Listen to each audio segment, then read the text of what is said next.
नाजरीन, तुर्की में आने वाले शदीद ज़लज़ले ने तबाही मचा दी है। यकीनन तुर्की की तारीख में आने वाला ये सबसे खौफनाक ज़लज़ला है, जिसने अब तक 1700 से ज़ायद बिल्डिंग्स को नेस्तो नाबूद और हज़ारों लोगों को मौत की नींद सुला दिया है। लेकिन इस ज़लज़ले के बाद दुनिया भर में कई सवाल खड़े होना शुरू हो गए हैं। दुनिया भर से लोग ये सवाल उठा रहे हैं कि एकदम से इतनी शिद्दत का ज़लज़ला कैसे आ गया। माहिरीन का कहना है कि इस ज़लज़ले के पीछे जरूर किसी न किसी का हाथ है, यानी ये ज़लज़ला आर्टिफिशियली तौर पर इंसान के हाथों से लाया गया है। पाकिस्तान समेत तुर्की और दीगर ममालिक के सोशल मीडिया पर हार्प टेक्नोलॉजी के ट्रेंड्स चल रहे हैं। मगर नाजरीन, ये हार्प टेक्नोलॉजी आखिर है क्या? आखिर किस तरह इस टेक्नोलॉजी से किसी भी मुल्क में अर्थक्वेक्स और सुनामी लाई जा सकती है? आइए इस वीडियो में हम जानते हैं। हमारे चैनल अनकवर टीवी पर आप सब दोस्तों को खुशामदीद। अमेरिकन स्टेट अलास्का में मौजूद दुनिया के सबसे बड़े एंटीना सिस्टम्स में से एक हार्प, जिसे high frequency active auroral research program भी कहा जाता है, जो कि हमेशा से ही पुरअसरार और तनाज़ियात का शिकार रह चुका है। 90 की दिहाई में बनने वाला हार्प प्रोग्राम, जिसके बारे में दावा किया जाता है कि हार्प वेदर को कंट्रोल करने और अर्थक्वेक्स लाने के लिए बनाया गया है, और इसका मकसद बड़ी खामोशी से किसी भी मुल्क के वेदर में खराबियां पैदा की जा सकती हैं। यही नहीं, हार्प को 2010 में हैती में आने वाले 7 मैग्नीट्यूड के ज़लज़ले का भी जिम्मेदार ठहराया गया है, जिसमें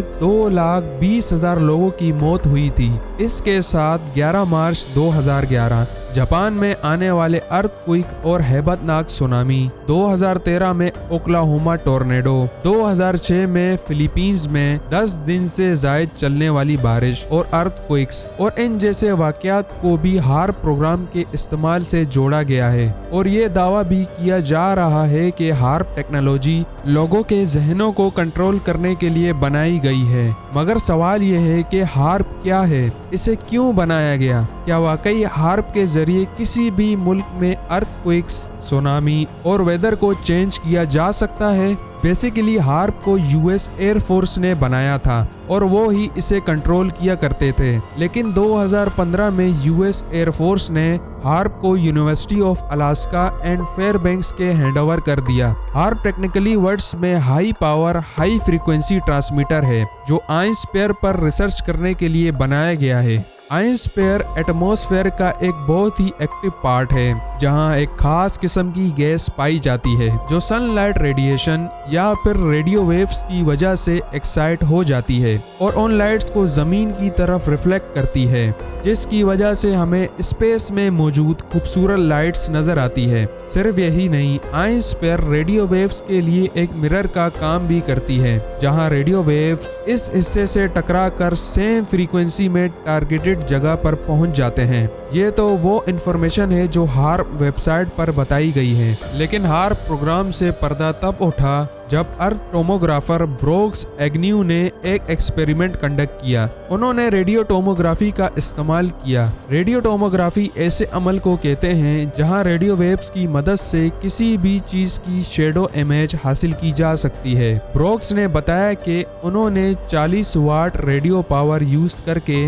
एक रेडियो वेव्स जनरेट की, जो कि आइंस्पेयर से टकरा कर वापस जमीन के अंदर चली गई और इसके नतीजे में जमीन में एक वाइब्रेशन पैदा हुई। इस वाइब्रेशन को सुनकर उन्होंने 8 स्टेट्स में मौजूद ज़ेरे जमीन क्रूड ऑयल की लोकेशन मालूम कर ली, जो कि 100% करेक्ट थी। लेकिन बात यहाँ खत्म नहीं होती। ब्रोक्स ने बताया कि हार्प टेक्नोलॉजी भी इसी तरह काम करती है। हार्प प्रोग्राम में 10, 100, 1000 या लाख नहीं बल्कि बिलियंस ऑफ वॉट की पावर यूज की जाती है। अगर इतनी ज्यादा रेडियो पावर जमीन की किसी स्पेसिफिक जगह जैसे तुर्की या जापान की जानिब भेजी जाए तो वो जमीन में बहुत ज्यादा वाइब्रेशन पैदा करेगी, जिसकी वजह से जमीन इतनी ज्यादा वाइब्रेट करेगी कि ज़लज़ले आने लगेंगे। ब्रोक्स ने एक पियानो की मिसाल देकर समझाया कि अगर एक पियानो को नॉर्मल साउंड में बजाया जाए तो वो बिल्कुल ठीक काम करेगा, लेकिन अगर उसकी साउंड को बिलियंस गुना बढ़ा दिया जाए तो वो इतना वाइब्रेट करेगा कि आसपास की चीजें भी हिलने लगेंगी। यही वजह है कि जब जमीन में बहुत ज्यादा रेडियो वेव्स भेजी जाती हैं तो जमीन इसे बर्दाश्त नहीं कर सकती